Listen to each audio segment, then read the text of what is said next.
Okay, so thank you everyone for dedicating a time to join today's session.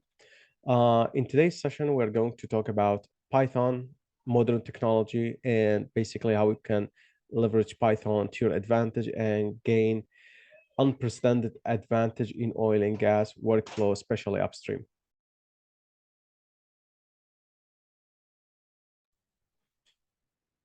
Usually, in order to create advanced workflows in oil and gas industry, what people do previously, they used like many scattered languages. Different language was used over time. For example, basic Fortran has been used, C++ has been used in the past decades. But nowadays, if you want to excel in creating advanced workflows in oil and gas industry, Python is going to be your best bet. But before we start seeing how Python looks like and what you can do with Python, it's really necessary to understand what Python is and how it can be used, or basically how it's being used worldwide, not just in oil and gas industry, but in all the industries worldwide. And this can give you an understanding of how you can deploy and develop Python codes that can really helpful for you and your technical teams. First of all, Python is by no means a new modern language. It's been created in 1991 and it's gained traction since the late 90s. And the actual traction in oil and gas industry was in mid 2010s. So it's been used in oil and gas industry for almost 10 years now. And the user base for this language in oil and gas industry is actually growing very fast. You can do many things with Python. You can do web development. We can do software development. You can do mathematics with it. You can do system scripting where you can control piece of systems or you can control computers using Python. Plus, most of the majority of Python users is usually in data science. This is where 70 to 80% of Python sits in, which is data science, which is also something that overlaps with oil and gas industry. And we nowadays see modern oil and gas jobs that actually require the knowledge of data science and basically how you can handle data in order to join a particular position, especially in upstream industry. Plus, you can create engineering design and different computation algorithms alongside with all of these that we have mentioned above. This is by no means the full list of what you can do in Python. You can do lots and lots of things with Python. And these are just the things that people that usually do in Python. There are some unusual things that you can also do in Python, which is one of the things that I will show you today, is how to control oil and gas softwares using Python and then apply data science algorithm to that as well. So the question that is usually asked, why you should learn Python for oil and gas industry, why you should even care. In oil and gas industry, there are two kinds of workflows so far. The first workflow is everything that you do manually using Excel. So this is number one workflow, which is lots and lots of companies, small size, mid size, even big size companies or large companies that usually produce large volumes of oil and gas with good uh, monetary investment, they usually also use Excel extensively. I'm not saying Excel is bad. Excel is very good, but usually Excel is limited whenever you're trying to work with large volumes of data, many numbers of wells at the same time, and plus if you want to do automation on your work with multiple Excel sheets, that will be a very hard thing to do. Luckily, Python can do that easily for you. The second type of solutions or workflows we do in oil and gas industry is based around commercial softwares. These commercial softwares are PipeSim, Olga, Eclipse, CMG, TechLock, Prosper, Gap, you name it. Nowadays, most of these softwares are actually supporting Python. So what does this mean? Meaning that you can if you learn how effectively you use Python, which is something that you need to learn the bare minimum. Once you do that, you can actually control the outputs and the incomes or the inputs of these softwares. You can automate simulations.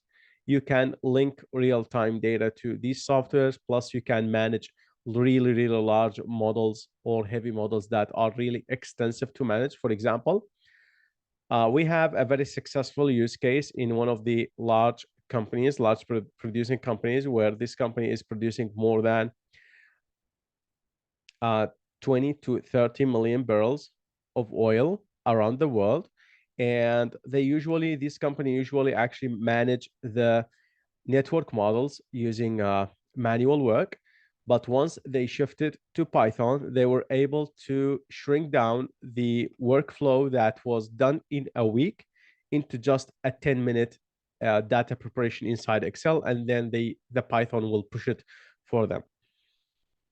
So you can leverage Python in really, really extreme conditions, and you can create those powerful and very, very extreme workflows that actually takes the load from you. And basically what it does, it will leave you with lots and lots of time to do other things that usually are non-repetitive. Now, why Python has gained traction in oil and gas industry?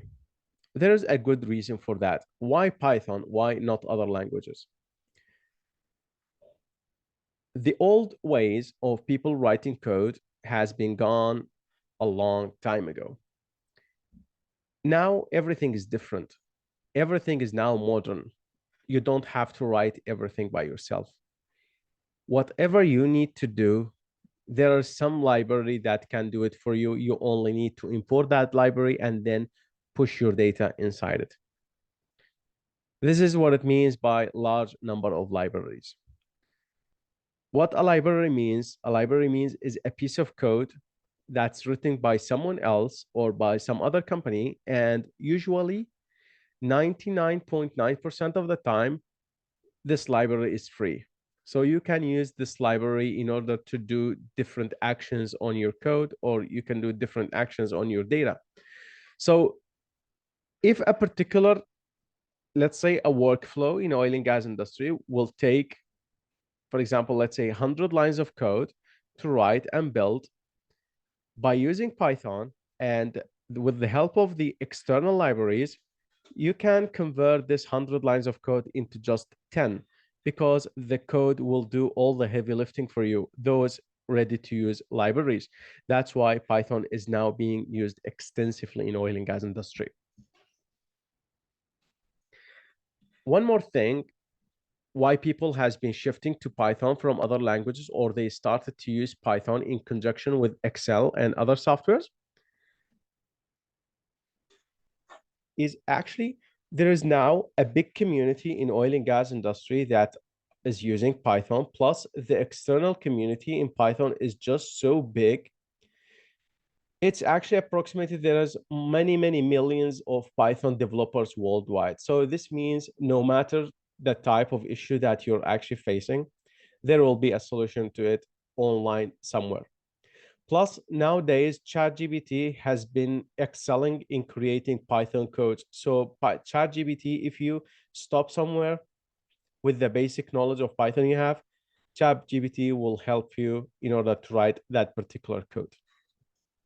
Plus, Python is free, so oil and gas industries love something free, open source, and does not create instabilities in their machines.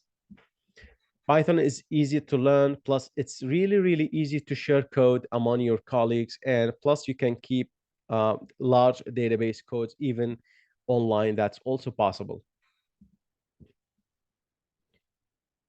One of the things that attract people in oil and gas industry to use Python is actually the presence of libraries that are dedicated to oil and gas users. One of those libraries is actually plotting libraries, dashboarding libraries. Those are really, really strong offerings by Python, and those are all 100% free to use. We have something called LAS parsers, so LAS reading files. You can also do to create a petrophysical interpretation or any type of work you want. There are also equation of state libraries that you can use with just few lines of code. There are black oil libraries. There are libraries that you can use in order to design flows or design a production from wells. There are even libraries for geomechanics. There are basically many, many libraries, and lots of those libraries are all available for free. Python is easy to use and it's dynamic. So what does a dynamic language means? Means you don't need to write the type of code or the type of variable you want to express. For example, if you want to create a variable called x, then just assign a value to it, just like English language. What will happen? Python will understand what you're trying to create. So this is one of the beautiful things about Python. It does not overcomplicate the code. Your code is usually minimal and it's really, really easy to understand.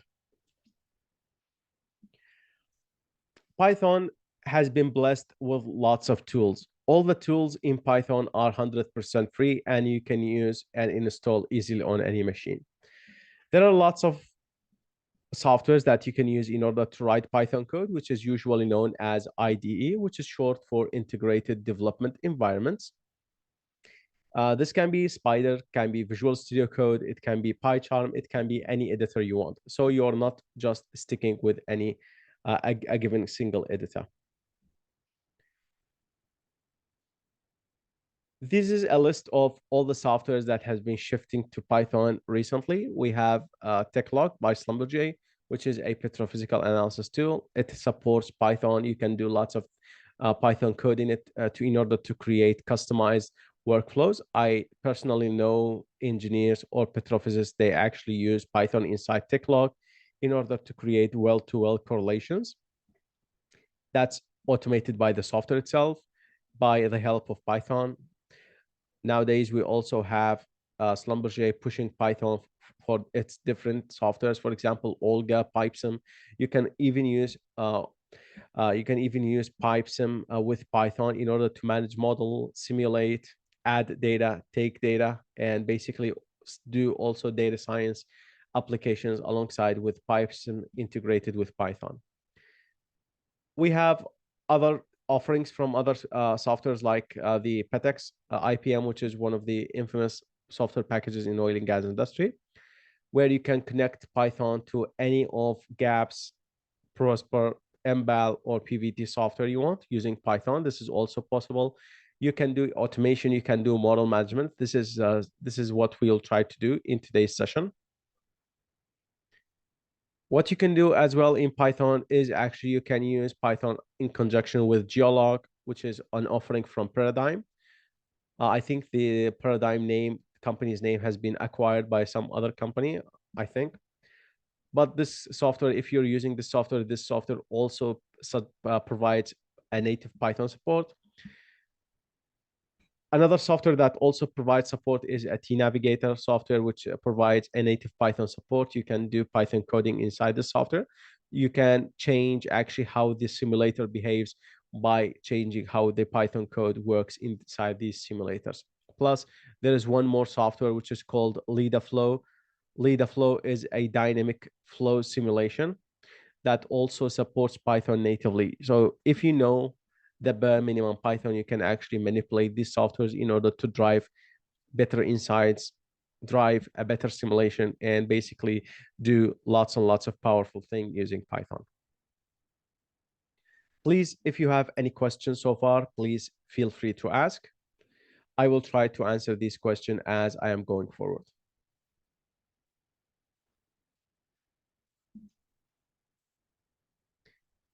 The good thing about Python is actually Python is free. You can install Python on your machine today. And usually what we do in oil and gas industry, we use Python installation via this distribution, which is called Anaconda distribution. Anaconda distribution is actually designed for engineers and mathematicians and technicians to use. It contains all the mathematical libraries. It contains all the scientific library that you will actually start using from day one. This is what we cover in our training.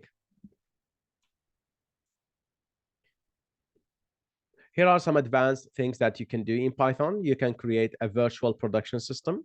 What is a virtual production system? A virtual production system is an interface that you can connect into Python, and Python will read and push data into pipeline simulation software or well simulators, and then the result will be view back for the user. Plus, the user can interact with one model or multiple models at the same time.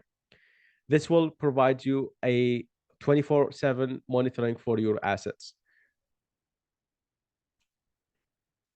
Plus, there are many other use cases.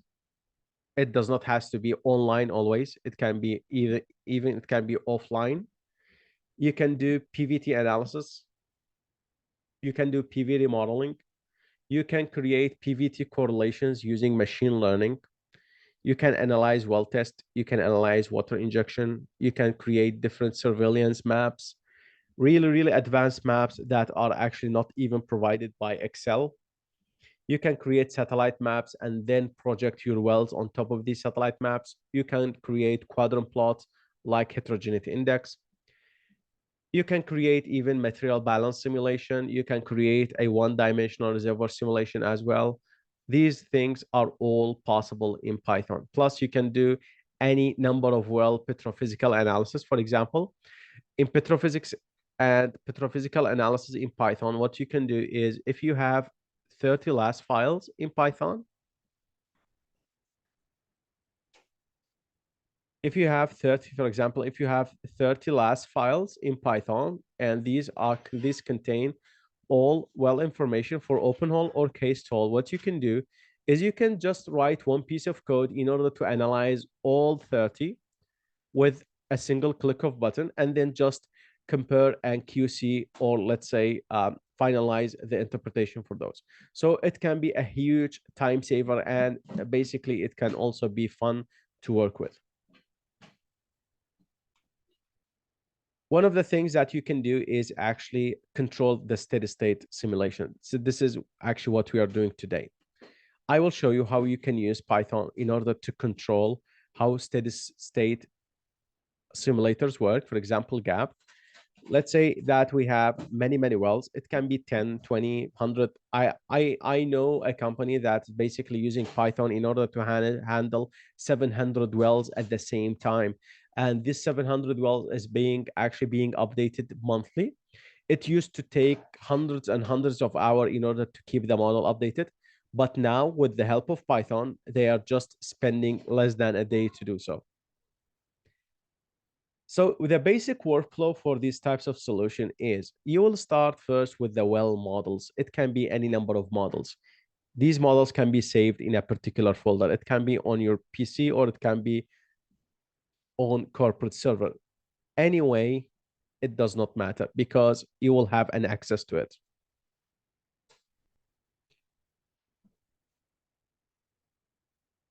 Once you have all of these files sorted out, what you can do is you can create a script of code that I will show today. And that script of code, what it does, it creates something that we call data scraping. So this is a terminology that is usually used for data science, data scraping. So what is data scraping? Data scraping is basically the collection of the data that you get from wells, pipelines, junctions, boundary conditions, PVT, fluid analysis, anything, any sort of data that sits inside these type of models. The problem with these data is usually these data are not visible to the non-user of these types of software. So if you have, for example, Gap or Prosper, the data inside these softwares are actually not visible for other users that are not using this software. So what you can do in Python, you can do data scraping. Once you get all of these data or all of these information from these types of softwares, what you can do, you can push this data into more advanced workflows. You can view them as a result on a standalone dashboard. Or you can even, what you can do is you can do another calculation, or you can even update back the software itself. Or you can take the data that you get from these models and push it to another software, or you can push it to another calculation of your own. There are lots and lots of things that you can do. Even though that you can create a dashboard, what you can do as well is you can push those into an office package software. For example, you can push it to Excel, you can push it to Word, you can even create a scheduled email with these models being simulated. So once a simulation finishes and the result is approved, or many results are approved at the same time, you can automate the code to push email to different people at different times during the simulation. All of these things are not possible if you don't use Python, unfortunately. So please, if you have any question regarding Python and regarding other uses of Python, please feel free to ask in the chat box.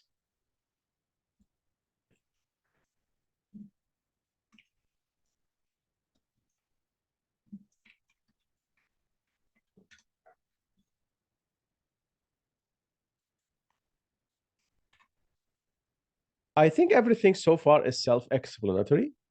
Now, without any delays, let me start showing you how we can actually use Python in automating different processes in the simulation of upstream or even downstream things.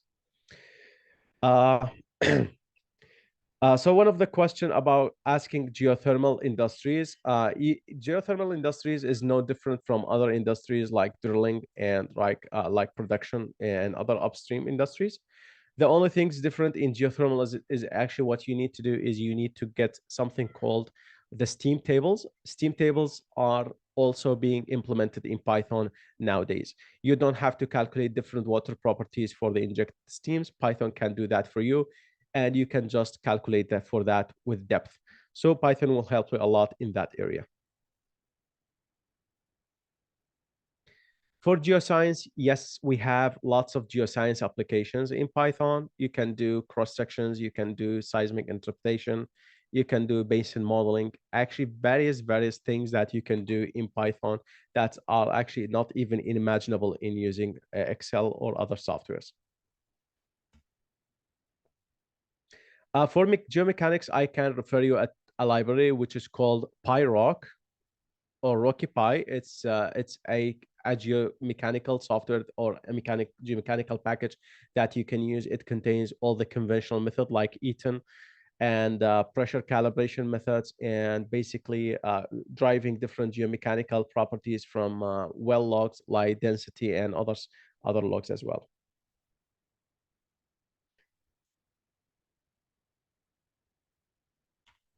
Okay, now what other libraries that exist in Python that we can utilize right away?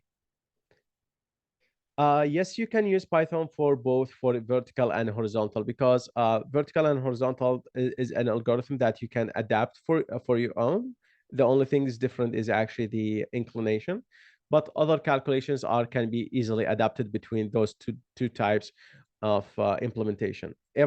Basically everything is possible in Python, but you have to accommodate for other specific cases.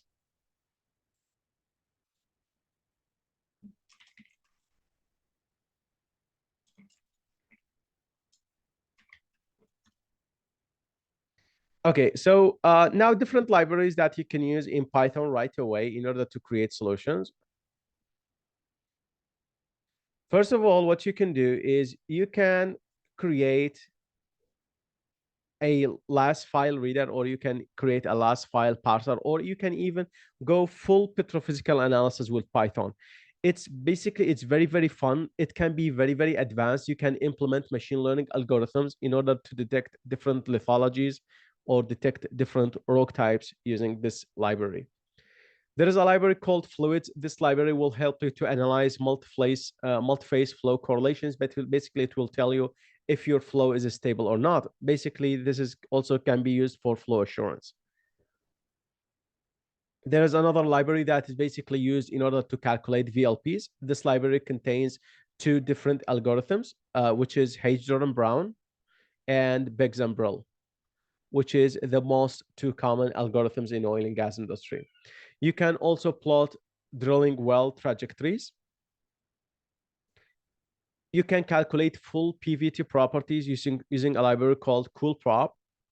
This can be helpful in evaluating reserves, simulating reservoirs, evaluating production, and basically studying flow assurance phenomena.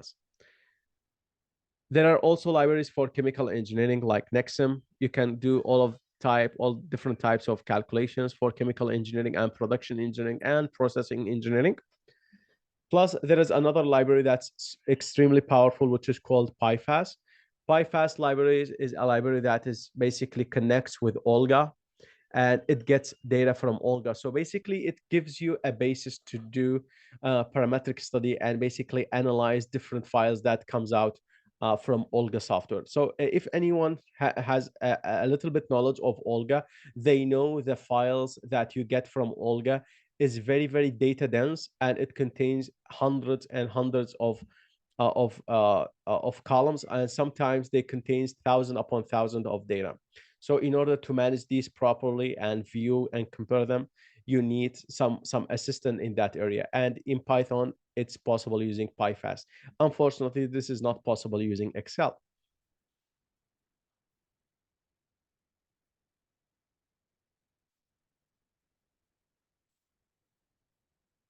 Now, this is enough for now. Let me start by showing you how we can create different things in Python. So first of all,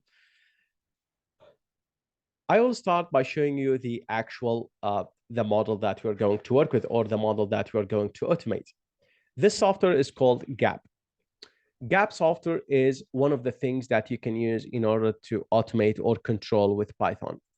GAP software is a full integrated production management software. It's basically, it connects the facilities that you have on the surface to the reservoirs that you have downhole. So basically, this is a full loop of production optimization software.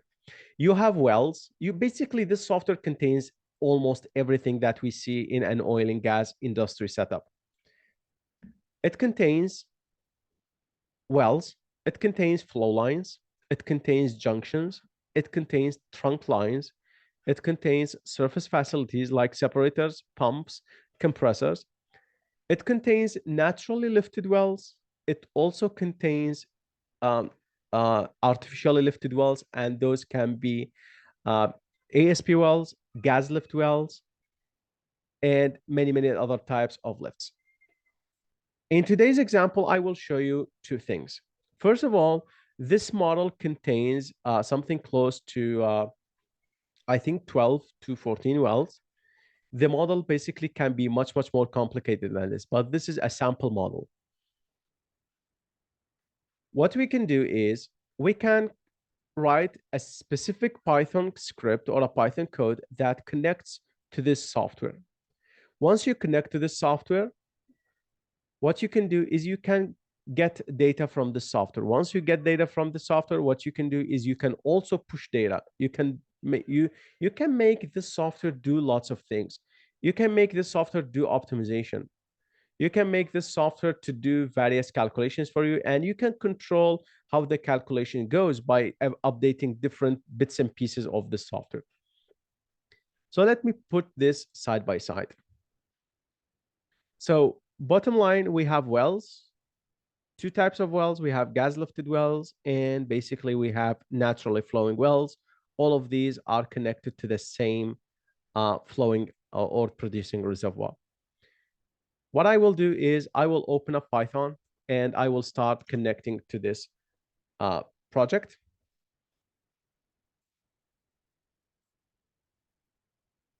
This is an empty Python file. So what I will do is I will write a Python script that basically controls this software. And once you control the software, you can do any automation that you can think of. Let me show you. First of all, we start by getting the library that will allow you to connect to the software. This library is called Open Server. So we are going to import open server as OS. I'm just giving this a short name. You can also just discard that. You don't have to do this. Next, I will create a server that will connect to this software. So it will be server equals to, or just SR equals to os.open server, just like this. Once you do this, you'll go ahead and click run. Once you click run, if you type SR, it will basically show you that now you have been connected to open server. Once you're connected to open server, what you can do now, you can start pushing different types of algorithm to do different kinds of tasks and things in this software. We will start very, very simple. What I will do is I will create basically a code that reads data from this project. Reading data from this project can be very, very easy. It's not that hard to do. But first of all, you have to set the target of what is the type of data that you're trying to read. Are you trying to read the pipeline data, or you're trying to read the well data? No matter the type of data that you're trying to read, it does not matter as long as you have a target that you want to fulfill. Now, I want you to take a look at the right-hand side of the screen, which contains all of these wells, and basically just look at the schematics of these wells. Just take a look at it, and you can see the wells are scattered, and basically it's connected to different facilities. It's connected to different pipelines. Just take a look at the project, and in just less than a minute, we are starting to push code into this model, and we are going to retrieve all the data that we need, and then we will push back the data and then they update the model again.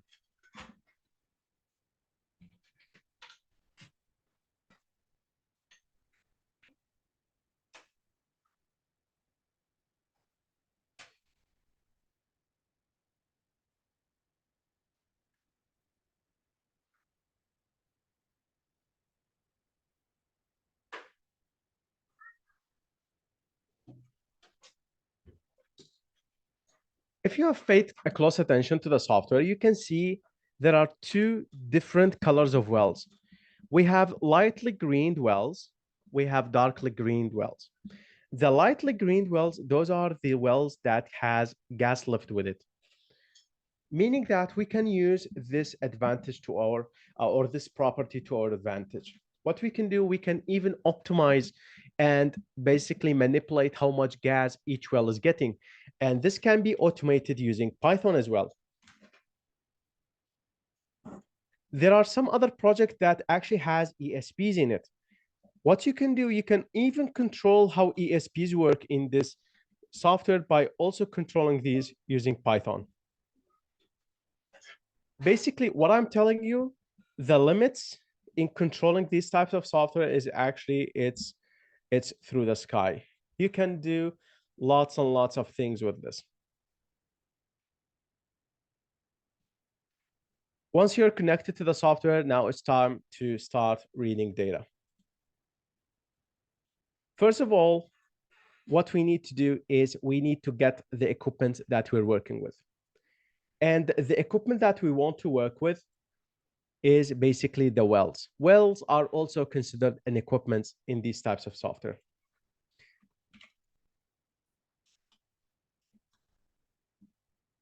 So we're going to create a variable called wells equals to, now it's time to get data from the software. Let me show you how you can get data from the software in the easiest way. So you will double click on any well. So you will get abundant information about this well. We're going to click on the well and then basically get the code that you will use in order to connect with this well or any type of well. So we will copy the code. We will close off everything. And what I will do is I will create a command that basically gets things for me. So basically we have three commands that you can do in these types of softwares. We have get commands, we have set commands, and we have do commands.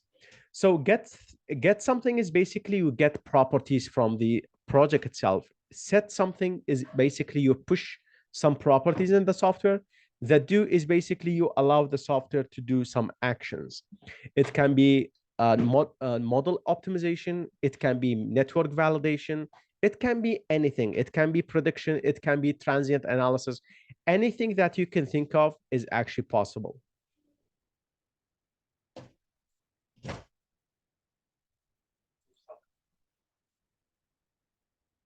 So we will do, since we copied that, we will do server dot do get, because this is the command that we're targeting. It's actually, we are going to get data. So we will paste the command that open server provided us, or let's say the software provided us with this data. So what we will do is we are going to print those wells. Once we do that, you will see an evaluation window has opened up. It's called gap open server monitor window, meaning that there is an external code was evaluated against your data. Once you have this already evaluated, meaning that your software has been connected successfully, one problem with this piece of code that gaps provided us is actually this software is basically it's only getting a single well. But what we want to do is we want to get multiple wells at the same time. So what we will do some nice trick. We will delete the name of the well, and then we will add a percentage, or let's say this currency sign or this dollar sign to it. Once we do that and click on run, now you are getting all the wells inside this project, just like this. You changed one thing, and now that particular one thing is basically getting you everything. Those are all the wells that we have in this project. Now we will move forward and we will get different types of properties. What I will get, what I will also get is actually I will get the water cut for these wells, because these wells have different water cuts. So what I would love to do is I will try also to manage the water cuts. I will change the values for the water cuts using the automation process that I will do. So the same thing, I will get the code for the water cut. I will copy it. By the way, you can also write the code if you have memorized that. So water cuts equals to do get command, because we're trying to get data, and we are just going to paste this. And instead of just fixing the well name, we're just going to use this dollar sign, which is known as a wildcard, meaning that you will get everything with it. Now let me print out the water cut so you can see what's looking like. Now these are the values for the water cut, and each value is corresponding to a particular well. Now let me do the other lines of code.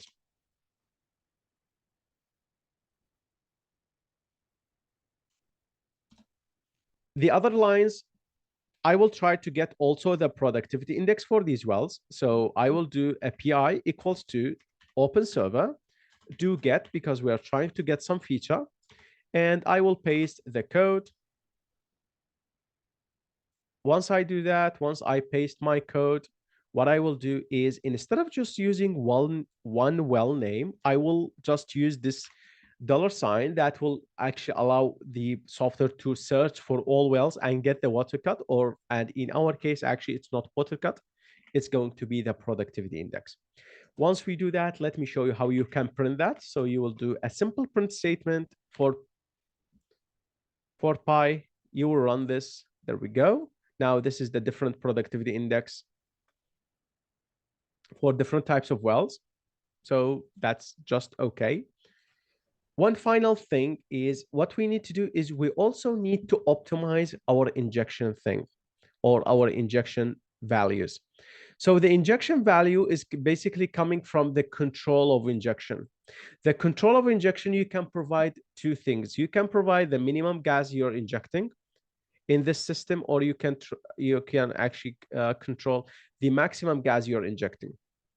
So what I will do is, if the well is gas lifted well, I can control the maximum injection. So I will also copy the injection code. I will get the maximum gas being injected, and also I will try to optimize that by changing the value inside the Python. So gas injected equals to the same line of code. I will only replace whatever deems possible. which is the maximum injected gas. And I will not fix the name of the well. I will just use something flexible. Once we do that, now once we have all of these information, you can see all of these informations are scattered out. We need to put all of these information together. And now this is where the data science role comes in, where you can import a library called Pandas. And Pandas library will allow you to put all of these data inside a table. And then you can export that particular table into Excel or anything you want. So we're going to create something called data, which is going to be our table, equals to pd.data frame. So data frame is just Python's name for a table. And now we are starting to create our table. So our table will be based upon dictionary that we are going to create. So first column will be well equals to wells. So the first column will be wells. The second column will be water cut equals to water cut.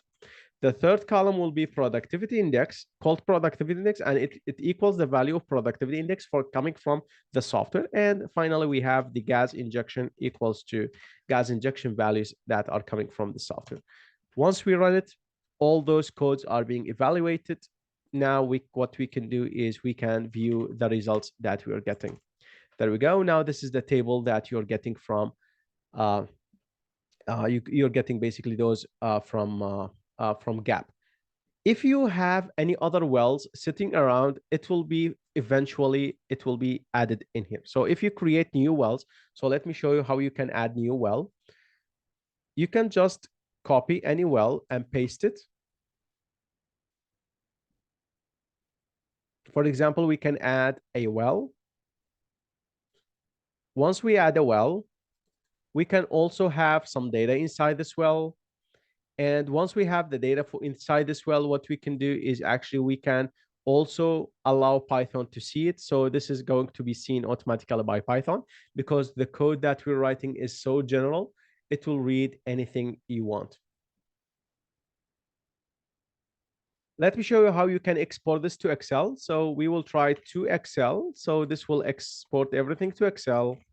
And then we will call this gap data.excelSX. Once we do that, we will check our folder where we have everything set up.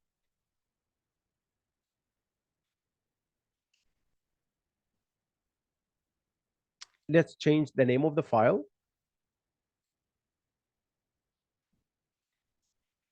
Let's call this IPM data.excelSX. Let's run this, and now we should have a file called IPM data. This is the name of the file. Let's open this. There we go. Now, whatever you have internal data inside Gap has been now exposed to Excel. So what we can do is we can now reverse the operation. Instead of just getting data, what I can do is actually I can update the values for water cut for any well I want, and then I can just push those back into Gap again. For example, I can also control the gas injection. Instead of just injection 8, I can just restrict the injection to 6 for 3 wells, and other 3 wells I will set to 8. Once we do that, I will save everything as is. Now it's time to push back the data. Pushing back the data is the same process as getting data, but this time it's going to be reversed. So we will do import, no imports this time. So we will do for range or for I or for W, which is representing a particular well in range of data that basically we're getting from our Python or from our Gap. Once we do that, now it's time to push data inside this loop. So this is going to be server dot set or do set, meaning that do set we are trying to push data, and it's going to be basically the same exact thing.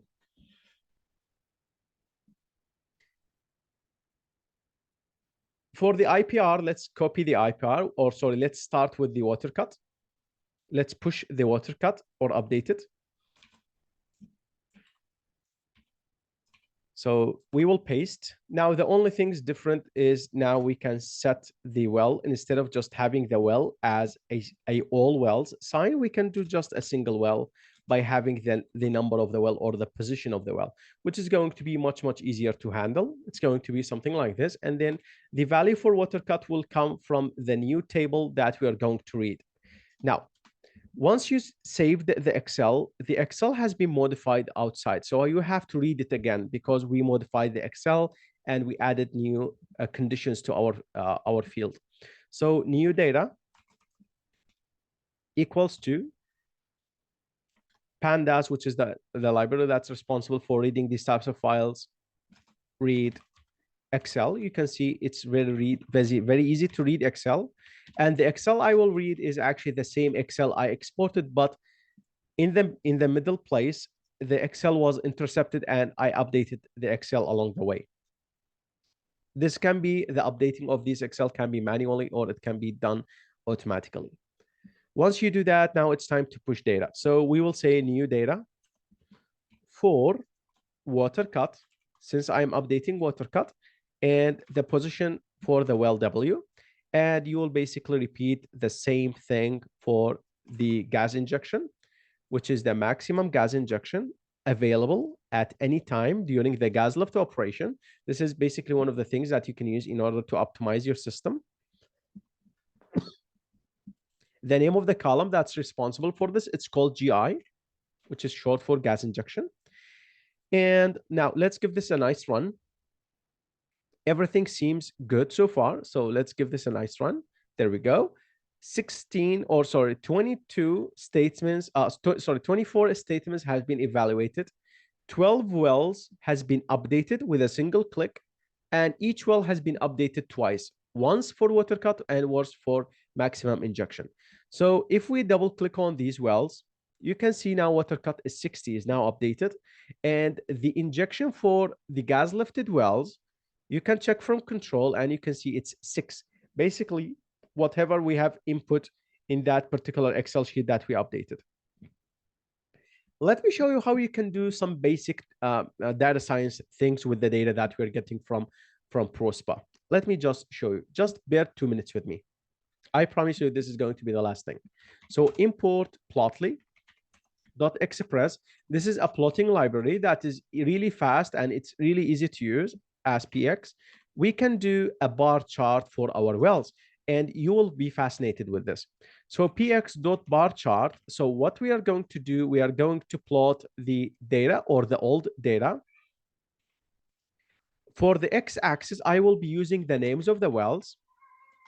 For the y-axis, you can choose anything.